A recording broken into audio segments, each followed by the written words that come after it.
Shalom, shalom, sahabat RTL di mana saja berada. Terlebih dahulu kita akan melihat dulu tayangan yang ada. Saya terlalu terbayang salib, nampak salib, jin kafir sedang masuk. Karena di salib itu ada jin kafir. Dari mana masuknya jin kafir? Karena ada patung. Kepalanya ke kiri apa ke kanan? Ada yang ingat ya?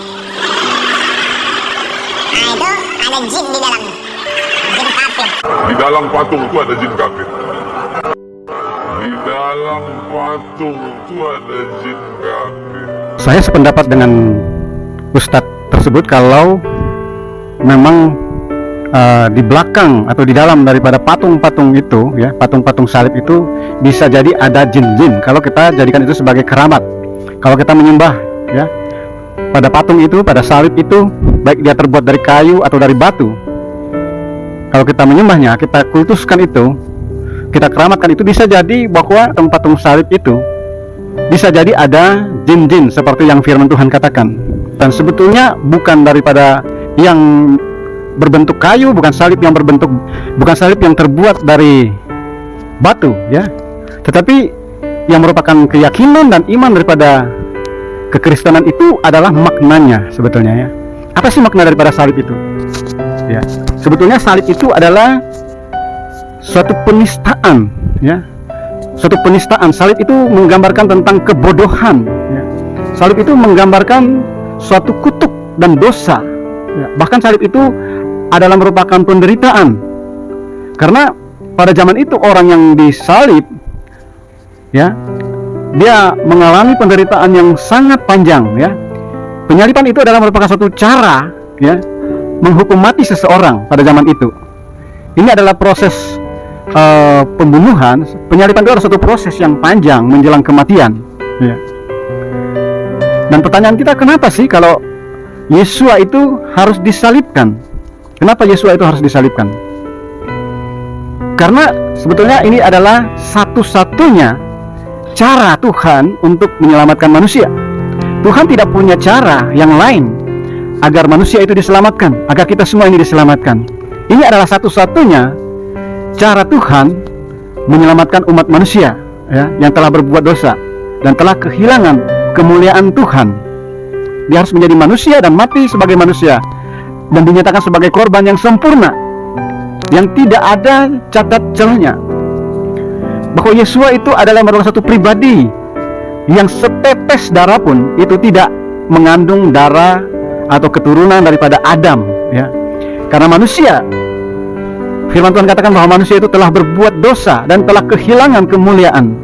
Sejak Adam dan Hawa itu jatuh di dalam dosa, maka sejak itulah dosa itu mengalir di dalam darah manusia. Semua keturunan Adam itu dinyatakan oleh firman Tuhan sebagai telah berbuat dosa. Karena memang dari pabriknya, dari sumbernya, dia telah tercemar dengan dosa. Tidak ada cara lain untuk mengembalikan manusia itu kepada posisinya yang semula. Tidak ada cara lain dari Tuhan untuk memulihkan manusia. Satu-satunya cara yang dipunyai oleh Tuhan adalah menebus kembali manusia dari kejatuhannya terhadap dosa. Karena manusia telah kehilangan kemuliaan, maka Tuhan harus mengembalikan kemuliaan. Dan satu-satunya cara untuk menjawab keadilan daripada Tuhan, karena Tuhan tidak bisa menentang hukumnya sendiri, di mana manusia telah dijatuhi hukuman mati karena manusia telah jatuh di dalam dosa pada saat Adam dan Hawa makan buah pengetahuan baik dan jahat. Firman Tuhan katakan bahwa pada hari itu juga engkau pasti akan mati. Dan ini berbicara tentang hubungan antara Adam, Hawa dan Tuhan. Dan pada saat mereka makan buah itu, mereka dianggap mati dan telah putus hubungan dengan Tuhan. Itu sebabnya Tuhan harus mengusir manusia itu dari Taman Eden. Kenapa? Karena di dalam Taman Eden itu, ya, keadaannya di mana alam roh dan alam jasmani itu bertemu, tidak ada sekat sama sekali, dan di sana adalah kehidupan yang kekal, ya. Tetapi ketika manusia jatuh di dalam dosa, maka manusia diusir dari Taman Eden. Kenapa? Karena Tuhan masih ingin memberikan kesempatan bagi manusia untuk bertobat, untuk dikembalikan kepada posisinya yang semula.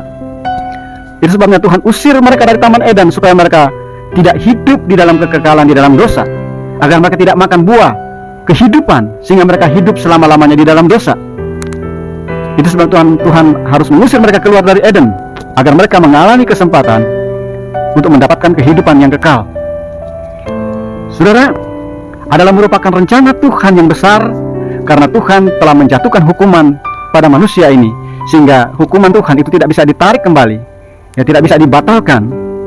Dan satu-satunya cara yang dipunyai Tuhan adalah dia harus mendapatkan pengganti, ya, menggantikan manusia, menggantikan hukuman manusia itu, menggantikan posisi manusia yang berdosa itu sebagai tumbal, sebagai korban, sehingga korban itu yang menanggung semua dosa-dosa Adam dan Hawa dan seluruh keturunannya harus ditanggungkan kepada korban, dan syarat daripada korban itu adalah yang sempurna. Ya, itu sebabnya ketika manusia berusaha menutupi rasa malunya, ketelanjangannya, dia mengenakan daun dari pohon arah. Tetapi karena kasih Tuhan, maka Tuhan menyematkan mereka dengan kulit binatang. Dan tentunya kulit binatang itu adalah binatang yang tanpa cacat celah, ya. Dan tentunya binatang yang memenuhi syarat sebagai korban. Tidak mungkin Tuhan mengambil kulit itu dari binatang yang sudah mati, sudah jadi bangkai. Tetapi Tuhan harus menyembelih seekor binatang untuk mengambil kulitnya dan menyematkan kepada Adam dan Hawa, ya. Dan tentunya ini adalah penumpahan darah, ya. Jadi binatang itu harus disembelih dan darahnya dicurahkan, dan itu adalah merupakan gambaran dari merupakan lambang daripada pengorbanan daripada Tuhan Yesua, di mana darahnya harus ditumpahkan, karena firman Tuhan katakan bahwa tanpa penumpahan darah maka tidak ada yang selamat. Inilah inti daripada pengorbanan itu. Jadi salib itu berbicara penistaan, berbicara kebodohan, kutuk dan dosa dan penderitaan yang dialami oleh manusia, sehingga Tuhan harus menjadi manusia, ya. Dia harus menjadi manusia. Kenapa dia harus menjadi manusia? Karena syarat daripada korban bahwa dia harus mati, ya. Sehingga dia harus menjadi manusia. Tuhan itu harus menjadi manusia sebagai korban yang memenuhi syarat agar supaya dia bisa mati. Alkitab katakan bahwa dia menyerahkan nyawanya sekalipun dia sudah disalibkan, dia tergantung di kayu salib. Pada detik-detik kematiannya sebetulnya dia tidak bisa mati, ya, karena keilahiannya. Tetapi Alkitab katakan dia menyerahkan nyawanya.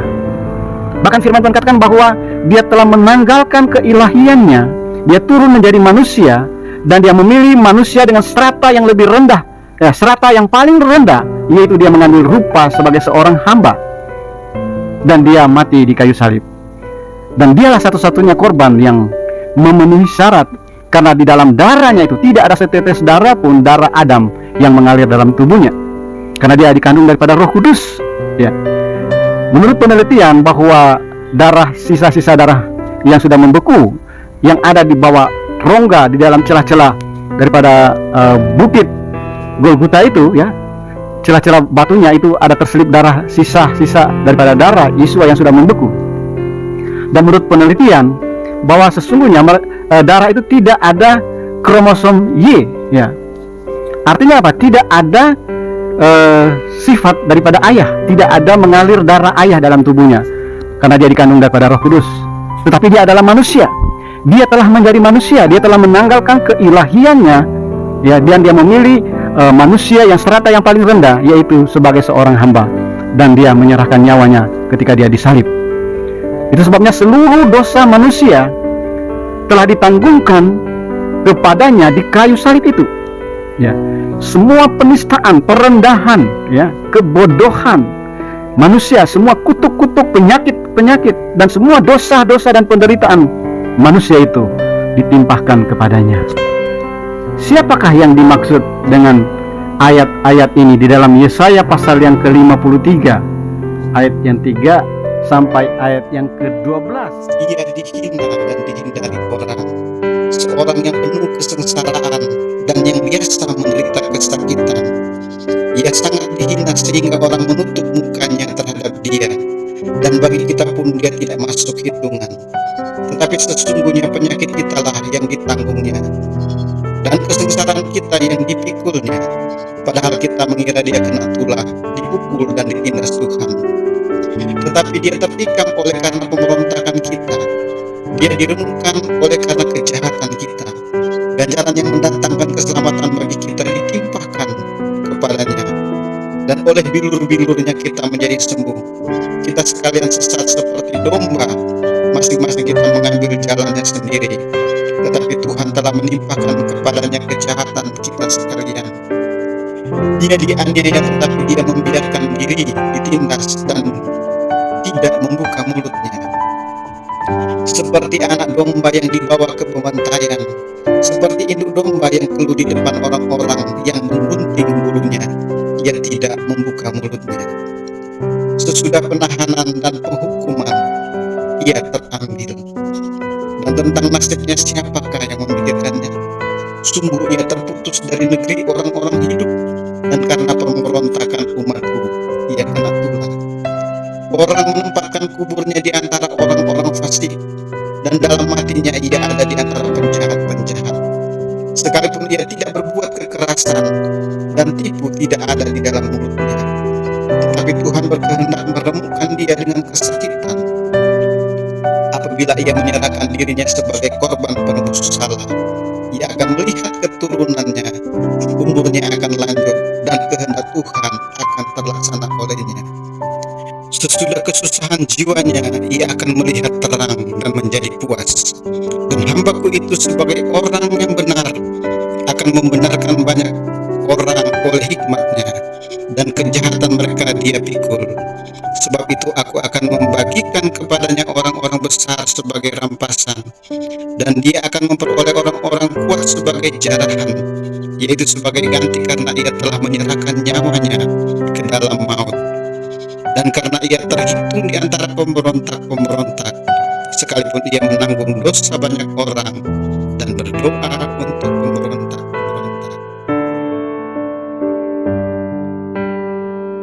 Puji Tuhan, inilah kebenaran firman Tuhan.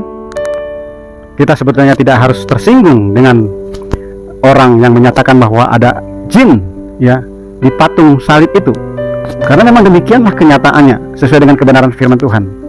Jadi bagi saya sebetulnya beliau ini sedang memberitakan firman Tuhan, dan firman Tuhan itu begitu keras ya.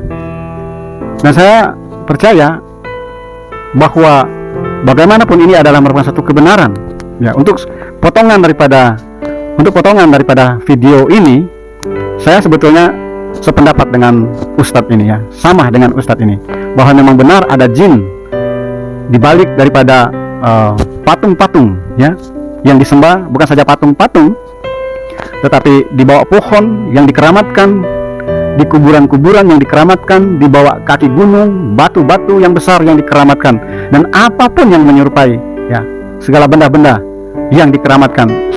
Bisa jadi bahwa di dalamnya itu ada jin-jin yang bersemayam di dalamnya.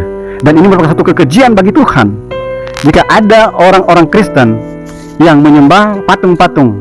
Itu merupakan satu kekejian bagi Tuhan. Dan Tuhan katakan bahwa penyembahan terhadap berhala itu Tuhan anggap sebagai persinahan ya, dosa persinahan. Itu sebenarnya kita tidak perlu tersinggung, karena ini adalah firman Tuhan. Dan biarlah ini menjadi teguran bagi kita. Nggak perlu kita somasi, nggak perlu kita protes.